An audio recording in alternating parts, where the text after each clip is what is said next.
제가 준비한 말씀은 베드로전서 2장입니다. 베드로전서 2장 4절 말씀부터 10절 말씀까지 제가 준비했습니다. 베드로전서 2장 4절 말씀부터 10절까지의 말씀을 제가 읽겠습니다. 사람들로부터는 정령 버림받았으나 하나님께는 택하심을 받은 귀중한 산돌이신 그분께 나와서 너희도 산돌들로서 영적인 집으로 지어지고 예수 그리스도로 인하여 하나님께서 기뻐하실 영적인 제물들을 드리는 거룩한 제사장이 되느니라. 그러므로 성경에도 이런 말씀이 있으니 보라 내가 택한 귀중한 모퉁이 돌을 시온에 두노니 그를 믿는 사람은 수치를 당하지 아니하리라고 하였느니라.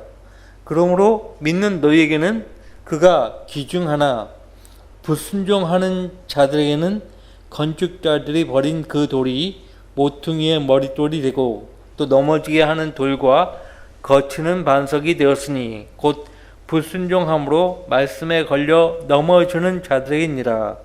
그들은 또한 그렇게 되기로 정해졌느니라.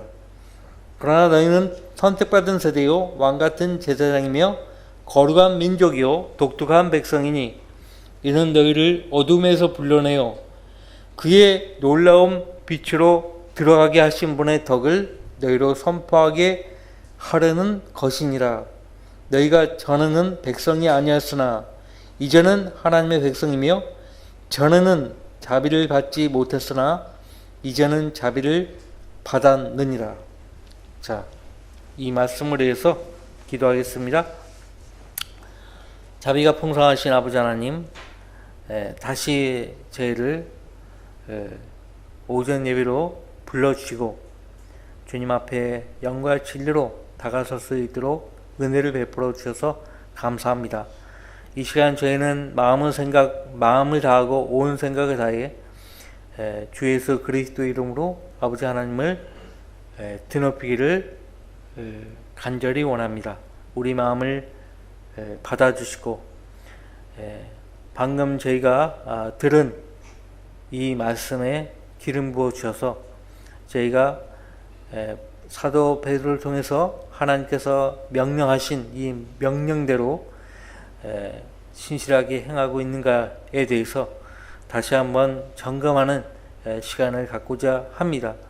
말씀에 기름 부어 주시고 말씀을 전파하는 제 입술을 주장하시며 이 가운데 단 한 사람도 하나님 말씀에 허투루 듣는 성도가 없도록 인도해 주시고 하나님의 은혜를 헛되이 받는 성도가 없도록 주관해 주시기를 간구드립니다.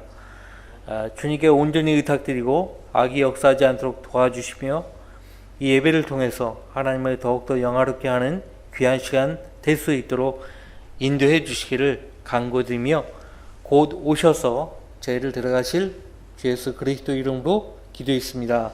아멘. 성도는 신분입니다. 성도를 가리켜서 사도 베드로는 9절 말씀에서 너희는 선택받은 세대요 왕같은 제사장이며 거룩한 민족이요 독특한 백성이라고 말하고 있습니다. 이 모두가 다 성도들에게 부여된 고귀한 신분입니다. 이 신분은 오직 행실을 통해서 나타날 뿐입니다. 이것은 어떤 보이는 증거, 눈에 보이는 행실 외에는 다른 증거들로 입증이 불가능해요.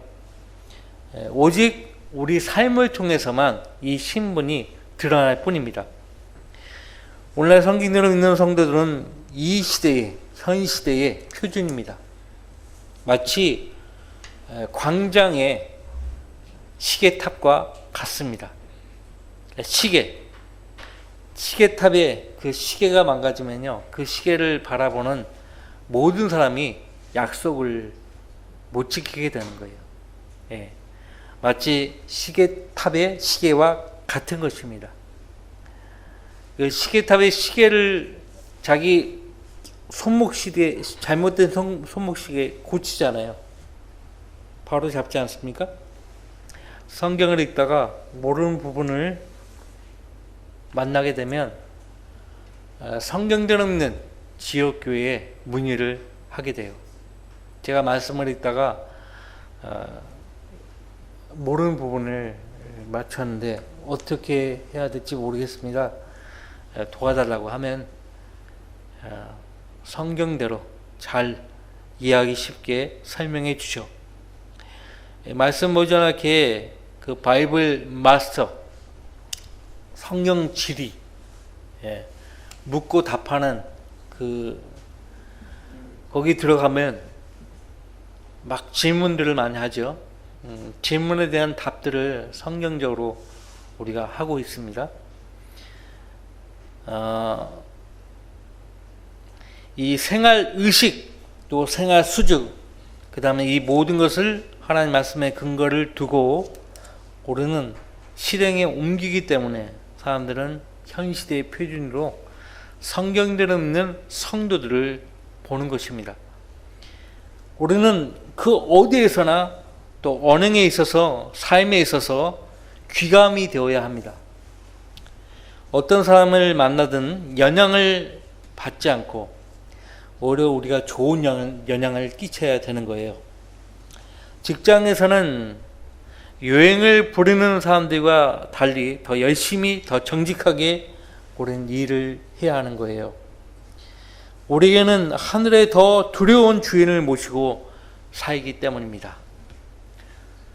우리 성도들은 어디에 있든지 지옥의 저주에서 구원해 주시고 영원한 생명을 주신 예수 그리스도를 드높이려는 그런 선한 마음을 가지고 살아가죠. 그것이 성경에서 말씀하는 성도의 삶이에요. 모든 일에 감사라고 명령을 하셨음에도 불구하고 불평하는 사람들이 있어요. 하지만 성도들은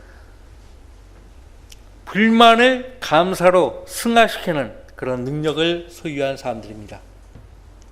모든 불만을 감사로 승화시킬 수 있는 그런 능력을 가진 사람들이에요.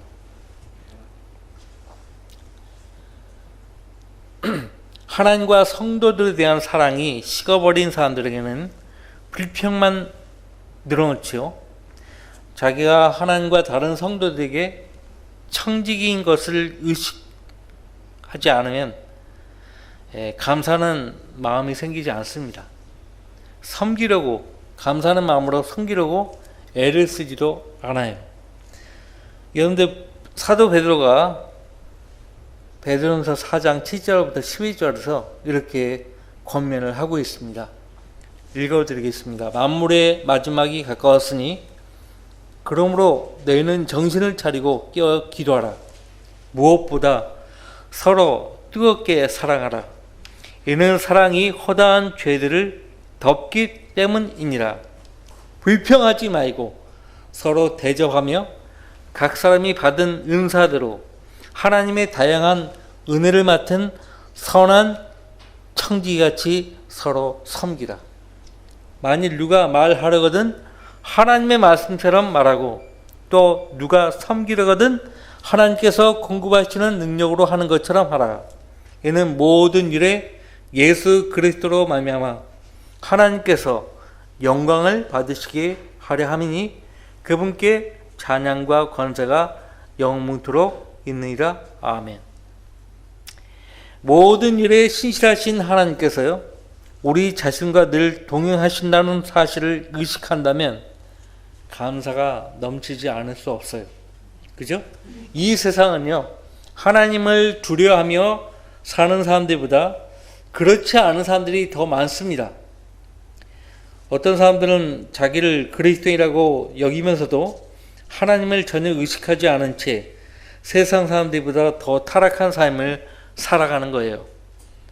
우리 가운데 어떤 사람이 하나님 명령에 불순종하고 산다면 그것은 그 사람이 하나님을 의식하지 않고 두려워하지 않고 산다는 증거입니다. 자, 사도 베드로가요, 베드로전서 1장 17절에서 이렇게 말했습니다. 또 외모로 보지 않으시고 각 사람의 행위에 따라 판단하시는 분을 너희가 아버지라 부른다면 너희의 이곳 나그네 시절을 두려움 속에서 지내라. 두려움 속에서 지내라. 그냥 우리는 보통 나그네가 아니에요.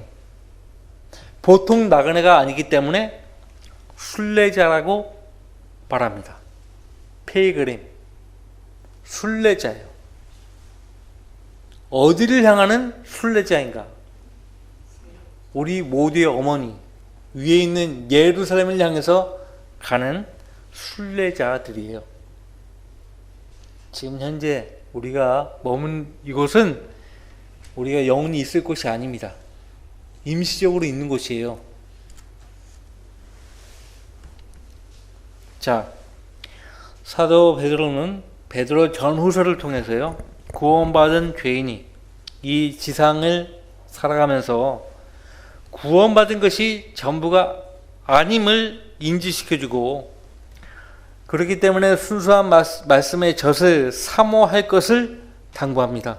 그리고 믿음의 불같은 시련들이 있기 때문에 그 시련들을 기꺼이 주님을 위해서 견뎌내야 한다라고 당부합니다. 성도의 고귀한 신분과 관련해서 이 땅 위에서 성도의 행실이 어떠해야 하는가를 우리에게 알려주고 있는 거예요. 특히 지금 본문에서 성도의 고귀한 신분을 네 가지로 지금 규명을 하고 있는데, 첫 번째가 선택받은 세대라고 말합니다. 선택받은 세대. 저와 여러분은 선택받은 세대예요. 예. 에베소서 2장에 따르면 거듭나기 전 우리 상태는 불순종의 자녀였고 진노의 자녀였습니다. 뭘 해도 하나님의 진노를 불러일으키는 그런 상태에 있었다고요. 아들을 믿는 자는 영생을 가졌고 그 아들을 믿지 않는 자는 생명을 보지 못하고 오히려 하나님의 진노가 그 사람 위에 머물러 있느니라. 하나님의 진노가 그 사람 위에 머물러 있다고요. 회개하고 주님께 돌아가면 머물러 있던 하나님의 진노가 그 사람에게서 하나님이 거둬가시는 거예요. 하나님의 진노 가운데 있기 때문에 언제든지 그들은 구원받지 못한 상태에서 죽으면 지옥으로 던져지는 거예요. 하나님의 진노 아래 있는 거예요. 여러분은 하나님의 은혜 아래 있죠. 하나님의 진노 가운데 있지 않아요. 그죠? 우리는 그리스도로부터 분리되어 있었던 죄인들이었습니다. 이스라엘 나라에 속하지 않았던 타국인이었고 약속의 언약들로부터는 생소한 사람이었고 소망도 없고 세상에서 하나님도 없이 살았던 그런 죄인들이었습니다. 그런 우리가 하나님으로부터 선택을 받은 거예요. 근데 데살로니가서 2장 3절 말씀에 보시면 사랑하는 형제들아 너희가 하나님을 선택한 것을 아노라 라고 했거든요. 칼빈주의자들 입장에서는 어떻게 사람들이 하나님을 선택할 수 있겠는가 이거예요. 그래서 고쳐버렸어요. 너희를 택하심을 아노라 이렇게 고쳐버린 거예요. 사람은 절대 하나님을 택할 수 없다. 하나님이 택하시는 것이다 이거예요.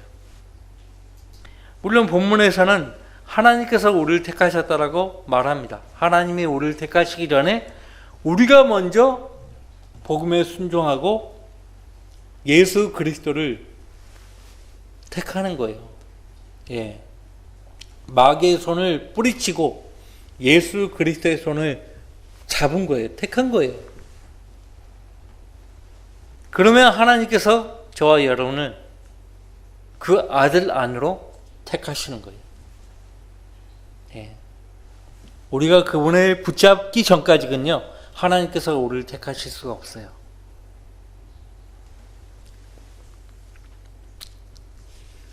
가야비는 이 점에 있어서 틀린 거예요.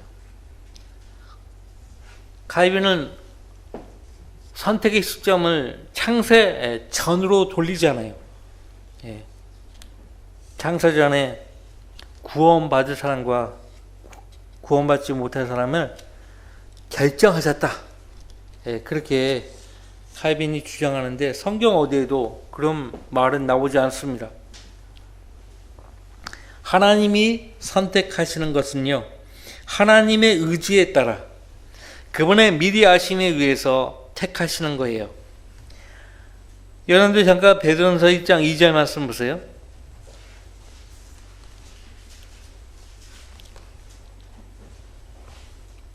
베드로전서 1장 2절, 곧 하나님 아버지의 미리 아심에 따라, 먼저가 선택이 먼저 아니에요.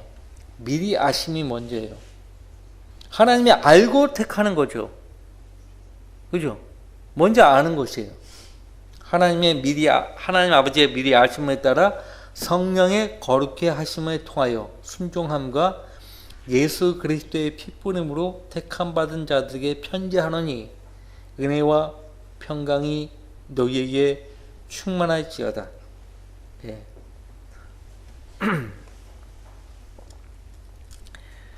하나님은 진노의 자녀였던 우리가 예수 그리스도의 피뿌림을 통해서 구원을 받고 하나님의 자녀로 택함 받게 된다는 사실을 미리 아셨던 거예요. 동물의 피가 아닌 인간의 죄를 희거나 검게 할 수 없다는 사실, 동물의 피로서는 인간의 죄를 희거나 검게 할 수 없다는 사실을 하나님 미리 아셨어요. 오직 죄인이 예수 그리스도의 보혈의 공로를 의지해서 그분을 구주로 영접했을 때만이 성령께서 그를 거룩하게 하실 수 있다는 사실을 미리 아셨습니다. 예. 하지만 중요한 사실이 있어요. 하나님은 구원받지 않은 죄인들을 자기 자녀들로 선택하시기를 여전히 원하지만 사람들은 그런 하나님을 원치 않는다는 사실이에요. 요한복음 5장에서 너희가 생명을 얻으려고 내게 오기를 원치 아니하노다, 그렇게 말씀하셨거든요. 생명을 얻기 위해서는 예수님께 찾아가야 돼요. 예수님께 가야 돼요. 생명을 얻기 위해서는 예수님께 가야 한다고요. 예수님 만나야 되는 거예요. 그분을 영접해야 돼요. 우리는 복음에 순종함으로써 예수님을 구주로 선택했고 하나님은 우리를 그분의 자녀들로 선택하신 것이에요. 본문에서 선택받은 세대라고 했죠? 선택받은 세대라고 했는데 이 세대는 어떤 시대를 정의하는 것이 아니고요, 나타라는 의미로 말씀하는 거예요. 예. 선택받은 세대다. 이 악한 현 세대에서 예수님을 믿는다는 이유 때문에 믿음을 보시고요, 하나님께서 택하신 거예요. 예, 택하신 거예요. 선택받은 세대다. 하나님께서 자신의 뜻으로 저와 여러분을 진리의 말씀으로 나으셔서 우리로 그의 피조물들 가운데 천 열매들에 속한 자들이 되게 하셨다, 그렇게 말씀하고 있는 거예요. 자, 피조물들 가운데 천 열매들에 속한 자들이 되었다. 그래서 우리도 부활하는 거예요. 부활을 해요. 네. 잠들었던 자들의 천 열매들이 되었다. 예수님이 그리스도께서 그 잠들었던 자들의 천 열매들이 부활했다는 거거든요. 예수님이 부활했기 때문에 그분 안에서 잠든 성도들도 부활하는 거예요. 예수님의 부활로 우리의 부활이 입증이 되는 거예요.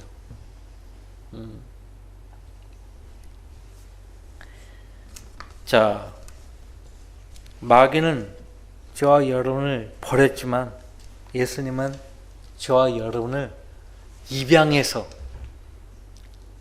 자신의 자녀로 삼으셨어요. 입양을 해서 선택하신 거예요. 버려진 마귀의 자녀들을 주님이 선택하신 거예요. 그분이 우리를 흑암의 권세로부터 구하여 내셨어. 그분의 사랑하는 아들의 나라로 옮겨 주셨으니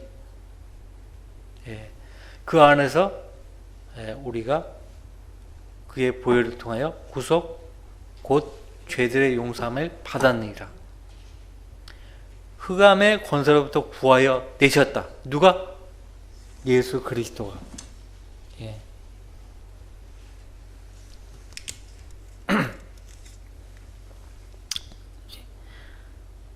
하나님께서요, 이 세상에 선한 동기를 가진 양 부모보다 우리 죄인들을 자신의 양자로 삼으시는 일은 더 큰 의미가 있다고요. 더 큰 의미가 있어요. 저와 여러분은 선택받은 세대예요. 놀랍지 않습니까? 우리 신분입니다. 두 번째, 왕같은 제사장이라고 말합니다. 왕같은 제사장이라고 했지 왕이라고 말하지 않았어요. 왕같은 제사장이에요. 왕같은 제사장. 출애굽기 19장 5절 6절 말씀 보시면 이스라엘 민족은 선택받은 민족이었어요. 그래서 독특한 보물이라고 말씀하셨고 제사장들의 왕국이었다고 말씀하시고 거룩한 민족이라고 말씀하신 거예요. 그런데 그들이 하나님을 온전히 따르지 않았기 때문에 이 지위들을 잃어버린 거예요. 하지만 영원히 잃어버린 거 아니에요.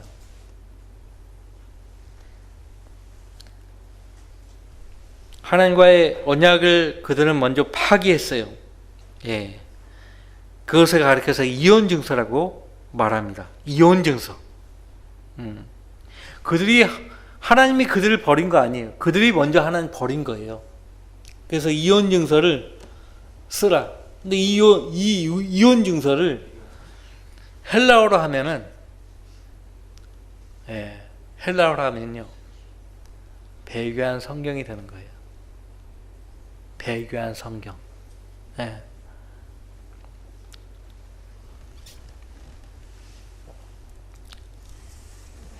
이 시대의 성도는 왕같은 제사장이에요.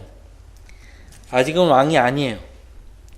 왕은 통치한다는 말이죠. 현재 우리가 왕이라면 어떤 민족을 다스리고 있어야 돼요. 하지만 저와 여러분을 복종하는 사람들도 없고 왕으로 대우하는 민족도 없어요. 본문은 우리를 왕같은 제사장이라고 말하고 있지 우리가 왕이라고 하지 않았어요. 하지만 앞으로 예수 그리스도께서 만왕의 왕 만주의 주로 이 땅에 내려오시면 우린 그 주님과 함께 이 지상에서 통치하는 거예요. 그래서 요한계시록 2장 6절 말씀 보시면 하나님 그의 아버지를 위하여 우리를 왕들과 제사장들로 삼으신 그분께 영광과 권세가 영원토록 있을지어다 아멘이라고 말씀하고 있어요. 왕들과 제사장들로 삼으셨다. 그렇게 말씀하십니다. 계시록 5장 9절 10절 말씀에도 똑같은 내용이 반복되고 있습니다. 실제적으로 우리가 이 땅 위에서 통치하게 될 것이라고 말씀하고 있어요. 지금은 아니에요. 우리 성도들은 고린도전서 6장 2절 말씀에 따라 앞으로 이 세상을 심판할 거예요. 여러분과 제가 심판할 거라고요. 예수님과 함께 심판할 거예요. 타락한 천사들도 우리가 심판한다고 말씀하고 있어요. 루시퍼의 그 반역에 가담했던 그 타락한 천사들을 우리가 심판하는 거예요. 이런 사람들이 이 세상으로부터 악한 일로 비방을 받아야 되겠는가라고 사도 베드로가 반문을 하고 있습니다. 세상 죄인들 취급받듯이 취급받아야 되겠는가? 왜 성도들이 세상 재판정에 서는 것인가? 불의한 자들과 동행하면 그들이 받는 형벌에 그리스도인들도 함께 처벌을 받게 되어 있다고요. 부끄럽죠? 부끄러운 일이에요. 진리 때문에, 복음 때문에 재판정에 서는 것이 아니고 해서는 안 될 그 죄악 때문에 세상 재판정에 서는 경우 부끄러운 일이라고 말합니다. 저와 여러분은 이 시대의 제사장들이에요. 제사장들은 죄를 다루고 처리하는 사람들이에요. 제사장들이 자기 죄도 처리하지 못하는데 하물며 하나님이 이 세상 죄를 누구와 더불어 책망을 하시겠습니까? 제사장들이 죄를 다루고 처리하지만 그 죄를 없앨 수는 없죠. 오직 죄를 없앨 수 있는 분은 하나님이에요. 그래서 우리도 죄를 범하면 하나님께 죄 용서를 구해야 해요. 여러분들 뿐만 아니에요. 우리는 영적인 재물들을 매일같이 하나님께 드려야 합니다. 앞서 2장 5절 말씀 같이 읽습니다. 베드로전서 2장 5절 너희도 산 도들로서 영적인 집으로 지어지고 예수 그리스도로 인하여 하나님께서 기뻐하실 영적인 재물들을 드리는 거룩한 제사장이 되느니라. 이 구절로요, 로마 카톨릭의 사제 제도는 그냥 끝내야 되는 거예요. 정리해야 돼요. 그들이 최초의 교황이라고 주장하는 사도 베드로가 이렇게 말씀하고 있어요. 어떤 특정 부류만 제사장이 아니고 구원받은 모든 성도가 다 거룩한 제사장이다. 여러분들, 카톨릭 교회에서 신부들이 성경을 강론할 때 베드로 전서를 강론한 거 들어보셨나요? 그들은 신약 성경 자체를 다루지 않아요. 그냥 구약 성경과 복음서만 다루는 거예요. 왜? 신약 성경을 강론한다고 하면은 전부 자기들에게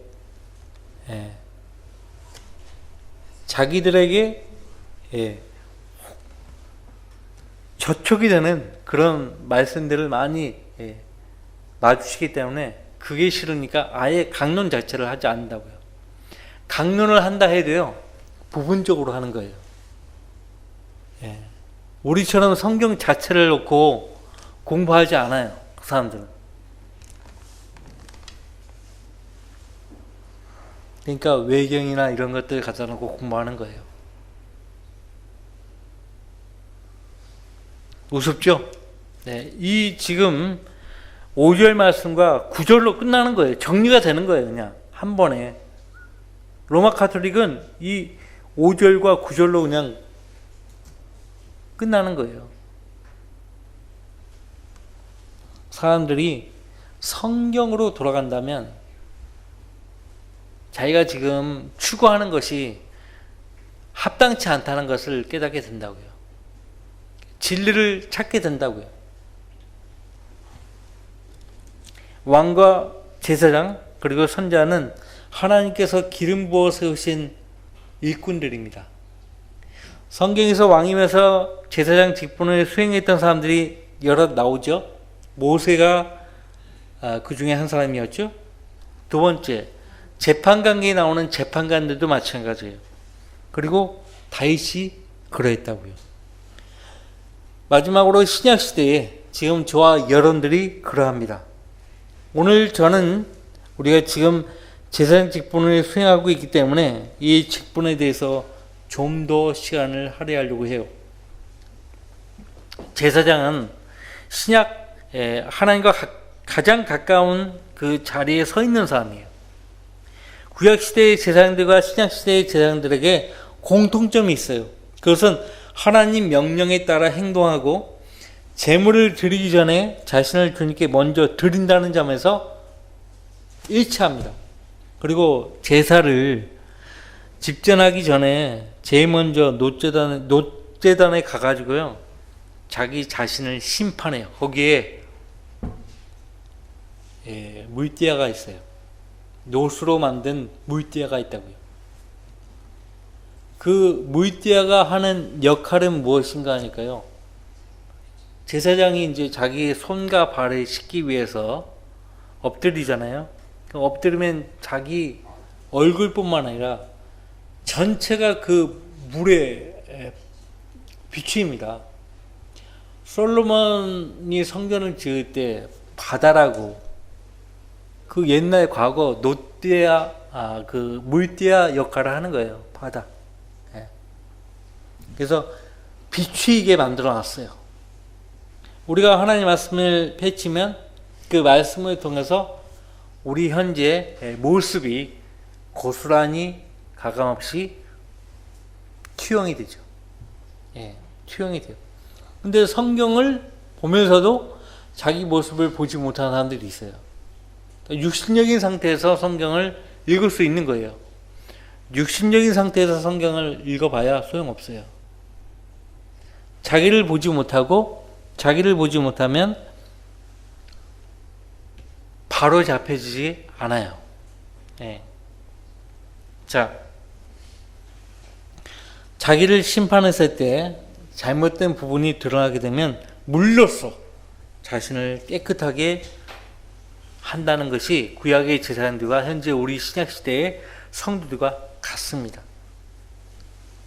말씀에 의한 물로 씻어, 그죠? 말씀을 우리에게 주신 거예요. 틀린 성경, 병기된 성경은 우리를 깨끗하게 할 수 없어요. 진리가 아니기 때문에. 그래서 수많은 사람들이 교회 다니면서도 죄 가운데 있는 거예요. 레위기서 9장에 보시면 제사장이 어떻게 하느냐에 따라 백성에게 하나님으로부터 축복과 저주가 임한다는 사실을 우리가 보게 되는데, 제사장이 하나님의 지시에 따르지 않게 되면 죽음을 자초하게 됩니다. 죽음을 자초하게 돼요.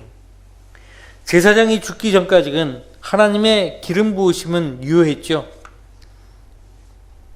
그런데 그들에게도 죽지 않는 법이 적용됩니다.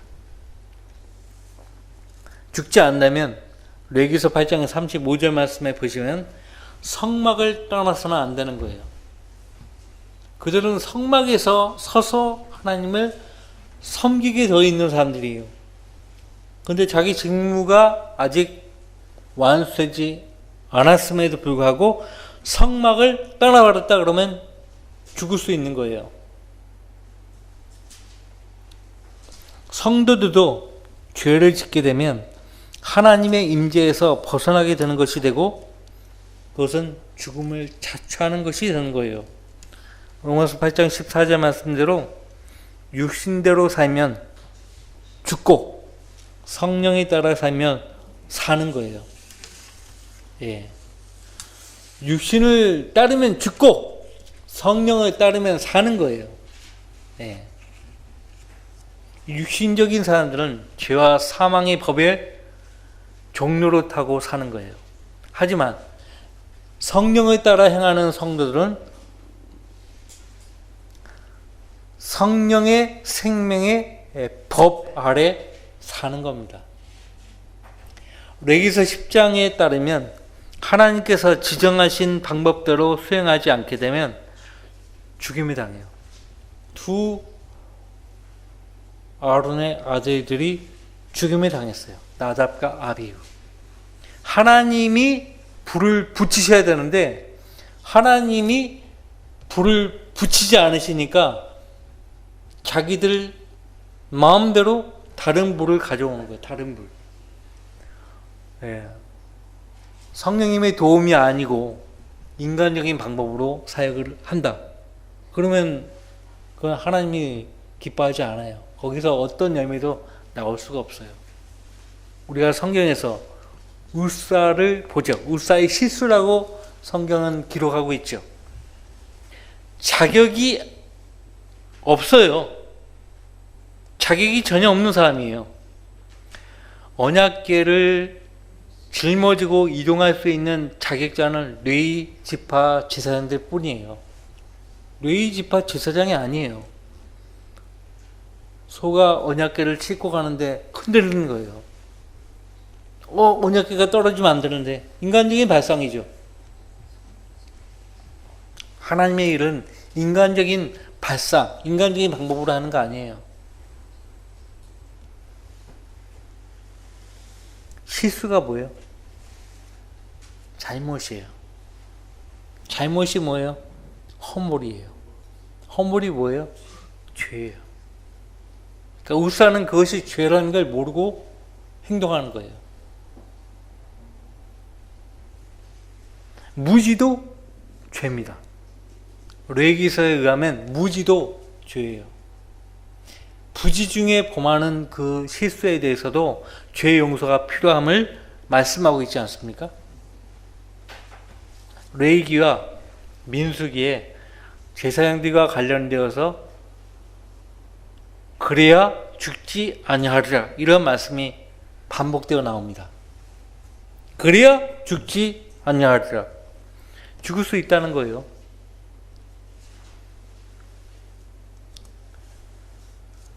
자, 레위기서 10장 10절 말씀에 보시면 회중의 성막문에서 나가지 말라고 하나님 명령을 하셨어요. 하나님께 드려야 될 제물은 아직 연락되지 않았음에도 제사장이 성막문에서 나가게 되면 그는 죽게 되는 거예요. 레위기서 10장 9절 말씀에 제사장이 불결하게 되면 거룩한 것과 불결한 것 그 차이를 구별할 수 없게 되고 백성들에게 성별에 대한 말씀들을 가르칠 수 없게 된다라고 하나님 말씀하셨어요. 예.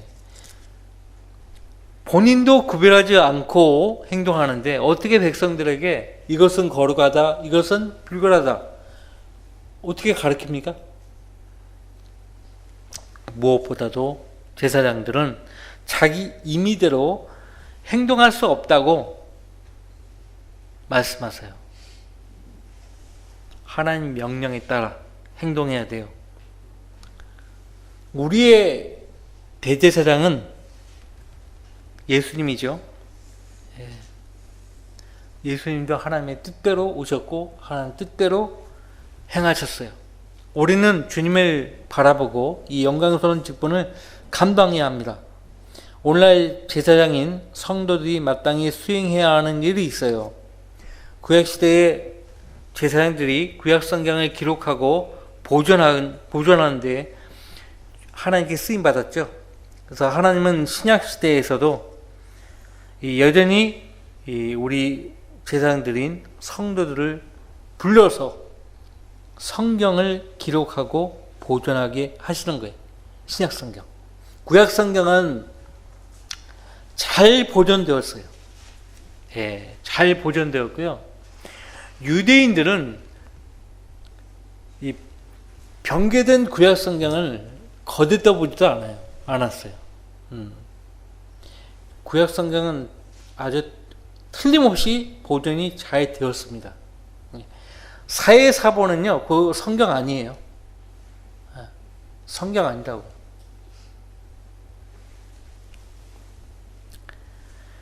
신약 성경은요, 많이 변개되었죠.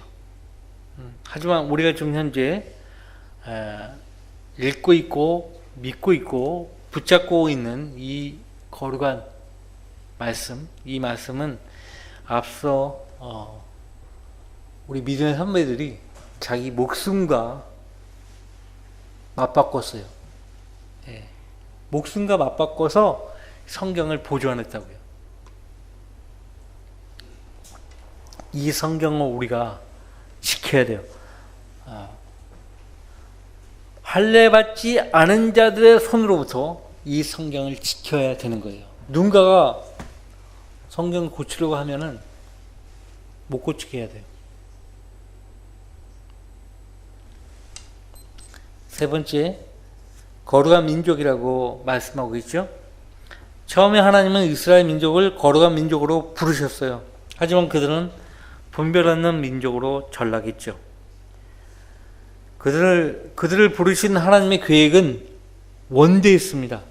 하나님께서 이스라엘을 부르셨을 때는 수가 많아서 부르신 것이 아니고 적은 수였기 때문에 다른 민족들보다 더 강하고 더 큰 민족이 되게 하시려고 부르셨다라고 신명기 7장 7절, 9장 14절에서 그렇게 말씀하고 있어요. 시편 33편 12절 말씀에 보시면 자기들의 하나님이 주이신 민족은 복이 있으며 주께서 자기 유업으로 택하신 백성은 복이 있도다라고 말씀하고 있고요. 이 말씀은 아직도 유효합니다. 하지만 이스라엘 민족은 우상을 끊임없이 숭배했고 자신의 불순종을 회개하지 않고 이방 민족의 땅에 가서까지 하늘의 여왕과 이방 신들을 따르고 숭배했어요. 에스겔서 8장 보시면요, 성전 제단을 등에 지고 태양을 향해서 숭배하는 그들을 보게 됩니다. 탐무스를 숭배하는 거예요. 탐무스가 나오거든요. 에스겔서 8장에 님롯의 아들이에요. 이 탐무스가 그 어머니 세미라미스와 결혼을 해요. 결혼한다고요. 그것이 바벨론 종교예요. 님롯 숭배가 이 바벨론 종교예요. 이것이 페니키아로 왔다가 북아프리카 알렉산드리아, 페니키아와 알렉산드리아, 거기서 이제 꽃을 피워가지고 로마 이탈리아로 간 거예요. 증거가 많습니다. 넘쳐납니다. 오리겐, 팜필루스, 어거스틴, 증거가 많아요. 분명히 우리 오전 성경 공부 시간에 바울 사도가 위에 있는 예루살렘이니 우리 모두의 어머니라고 했잖아요. 근데 그들은 카톨릭 교회가 어머니라고. 카톨릭 교회가 어머니라고 그렇게 말한 거예요. 교회가 어머니다. 그 말을 했던 사람이 사도 요한의 제자로 알려진 폴리캅이에요. 폴리캅이 그런 말을 한 거예요. 그런 말을 한 거예요. 저스틴 마터, 순교자 마터죠. 이레네우스, 계속 거기다가 보태는 거예요. 이레네우스, 저스틴 마터가 또 뭐라고 하냐면 카톨릭 교회가 어머니 교회다.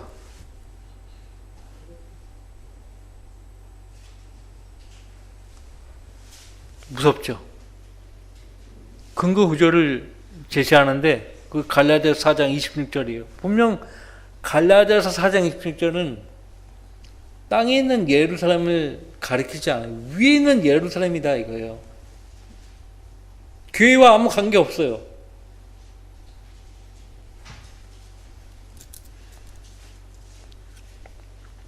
자, 모세 당시에 이스라엘에 대해서 주님은 그들이 내가 그들에게 명령한 길에서 속히 벗어나서 자기들을 위해 부어 만든 형상들을 만들어냅니다. 신명기 9장 10절 말씀. 자기들을 위해 부어 만든 형상들. 형상, 숭배.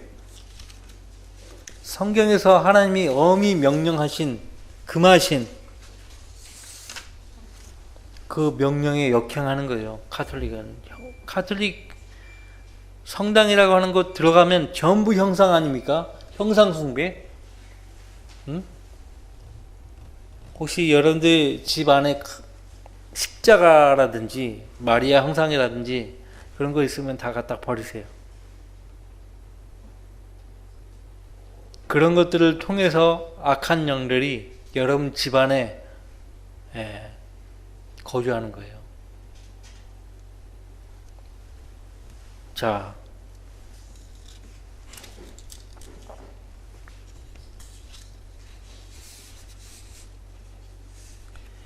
빌립보서 2장 15절 말씀에서 바울이 말했듯이 우리는 비뚤어지고 변질된 이 세상 민족들로부터 성별된 민족이에요.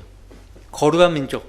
하나님이 우리를 일방적으로 세상과 분리토록 하셨는데 다시 세상으로 돌아가게 되면 어떻게 되는 것입니까? 하나님은 세상을 사랑하지 말라고 명령하셨어요. 손도 대지 말고 맛도 보지 말고 만지지도 말라고 명령하셨습니다. 미국에 허세 포드라고 하는 침례교 목사가 있었습니다. 이분이 다니었던 교회의 성도 회중 절반이 사업을 하는 사람들이에요.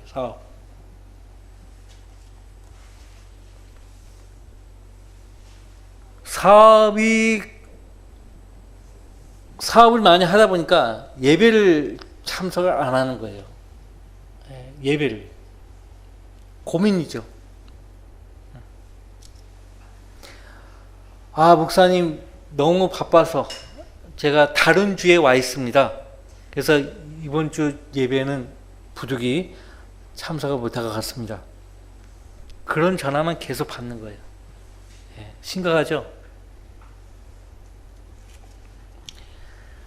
자, 이 바쁜 일만 끝내고 나면 교회 열심히 나가겠습니다. 다 그렇게 이야기하는 거예요. 이번 바쁜 일만 끝나면 교회 열심히 나가겠습니다.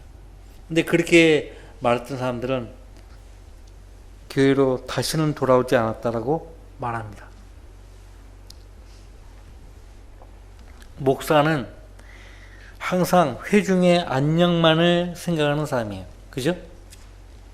양들은 그걸 몰라요. 목자는 양들을 위해서 자기 생명을 버릴 줄 아는 사람이죠. 과거 이스라엘 백성이 이집트로부터 구원받고 하나님께 인도받을 때에는 정말로 이집트로부터 구별된 민족이었어요. 이집트는 온갖 재앙들로 몸살을 앓고 있었음에도 이스라엘 백성은 특혜를 누린 것을 우리가 출애굽기를 통해서 보게 되죠. 자, 네 번째 성도의 신분이 독특한 백성이에요. 독특한 백성. 독특하다는 것은요, 우리가 거듭났을 때 우리 안에서 일어난 38가지 이상의 변화들을 우리가 살펴보면 왜 우리가 독특한지 알 수가 있어요. 우리가 이 육신을 입고 이 세상에 태어났을 때는 생긴 것에 따라 개성을 달리 지녔을지 몰라도 독특하지 않았죠. 그죠? 독특하지 않았어요. 하지만 우리가 성령으로 거듭났을 때는 달라요. 거듭남과 동시에 우리는 천상에 앉아 천상에 있는 모든 영적인 복을 향유하고 있게 되었고, 동시에 하늘의 시민권을 갖게 되었죠. 독특한 거예요. 하늘의 시민권을 가진 사람들이 이 세상에 누구입니까? 구원받은 성도 외에 누가 있어요? 없죠. 주께서 오실 때 우리가 주님과 같이 변화되어서 새 몸을 입고 휴거될 것이라는 사실, 그리고 그리스도의 심판석에서 상과 유업을 받게 될 것이라는 사실, 그리고 주님의 신부로 어린 양의 혼인잔치를 함께 한다는 사실, 천년왕국에서 천년간이나 주님과 함께 통치한다는 사실, 무엇보다도 우리가 주님과 함께 백보자 심판 때 산자들과 죽은 자들을 심판하게 되라는 사실, 이런 사실들을 따져볼 때 참으로 독특한 백성이 아닐 수 없는 거예요. 우리는 독특해요. 그죠? 예. 우리가 우리 입으로 나는 독특한 사람이다 라고 말할 수 있는 거예요. 우리가 우리 입으로 그렇게 말을 안 해도 세상 사람들이 저와 여러분을 좀 이상하다라고 바라보지 않아요? 이상한 사람들로 바라봐야 돼요. 그게 정상이에요. 근데 그렇게 바라보는 것이 싫다 하는 사람도 있어요. 그런 사람들은 다 이제 세상으로 가는 거예요.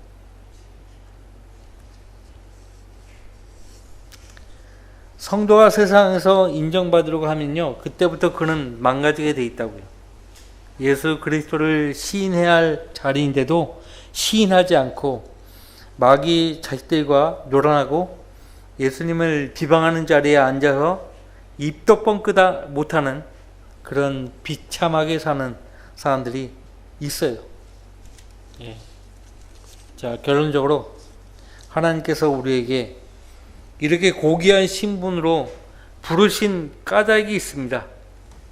본문에서 이는 너희를 어둠에서 불러내어 그의 놀라운 빛으로 들어가게 하신 분의 덕을 너희로 선포하게 하려는 것이니라.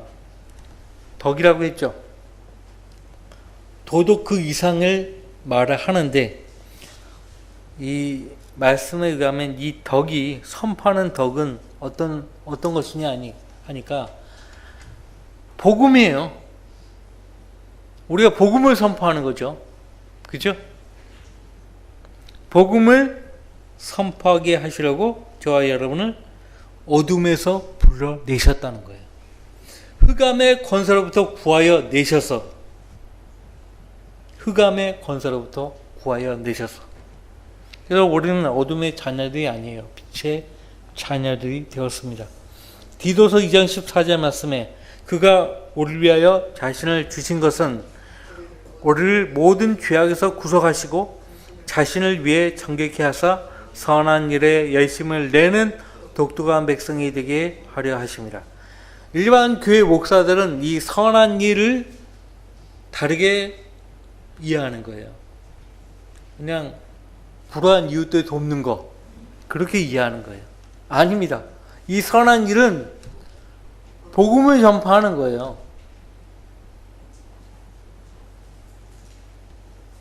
복음을 전파하는 거예요.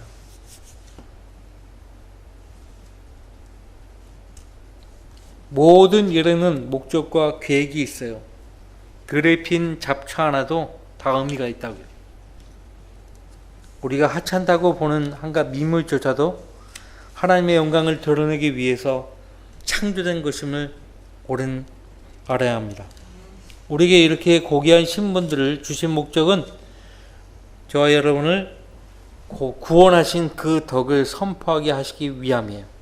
그래서 우리는 누구를 만나든지 이 복음을 전파하는 거예요. 한 영국인 죄수가요, 복음을 통해서 주님께 인도되었어요. 이 사람이요, 주님께 이제 돌아오고 구원을 받자마자 하는 말이, 복음을 전파하는 그 사람을 향해서 하는 말이요, 당신이 잘못 얘기한 거 아니요? 정말로 예수란 분이 그런 분입니까? 내가 그것을 진작에 믿었더라면 내 손과 발로 영국 전체를 기어 다니면서라도 예수 그리스도를 사람들에게 기쁜 마음으로 전했을 것입니다. 손과 발로, 영국 전체를 기어 다니면서라도 예수 그리스도를 사람들에게 기쁜 마음으로 전했을 것입니다. 제대로 구원받은 사람이라면 이렇게 나와야 되는 거예요. 그죠? 구원을 제대로 받은 사람은요, 달라요. 우선 사랑하는 가족들부터 찾아간다고요.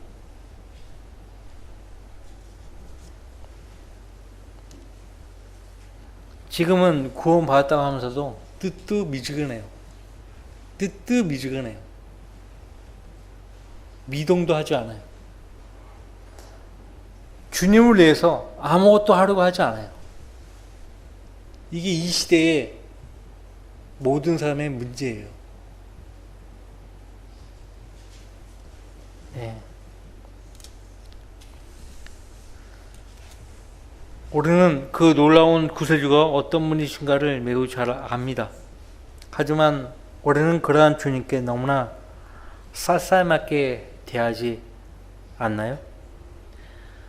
주님의 시인해야 할 자리에서 그분을 자랑스럽게 증거하지 못하고서 머릿속에서, 마음속에서 끙끙 앓다가 집에 와서 후회를 하지 않았나요?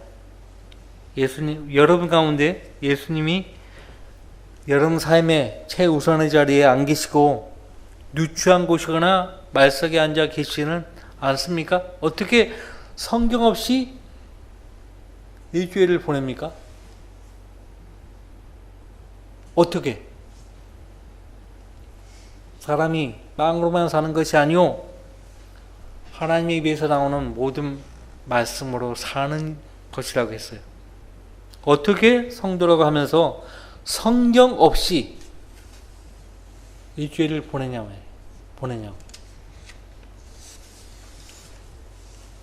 우리 가운데 그런 성도가 있다면 오늘 하나님 앞에 나오셔서 회개하셔야 돼요. 네. 시계추처럼 매주 예배에 의무적으로 기계적으로 참석하는 것은 아무 의미 없어요.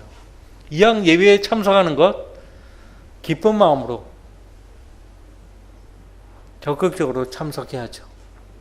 그래야 하나님께서 그 예배를 기뻐 받으신다고요. 그렇지 않겠습니까? 여러분들 성도라는 이 신분은 그냥 주어진 신분이 아니에요. 고귀한 신분이에요. 사도 베드로는 선택받은 세대라고 했고 왕같은 제사장이라고 했고 거룩한 민족이요 독특한 백성이라고 말씀하고 있어요. 이 네 가지 고귀한 신분을 여러분은 소유하고 있어요. 이것은 징표로 드러낼 수 없어요. 이것은 우리의 삶을 통해서 나타내야 하는 겁니다. 자, 다 같이 기도합시다.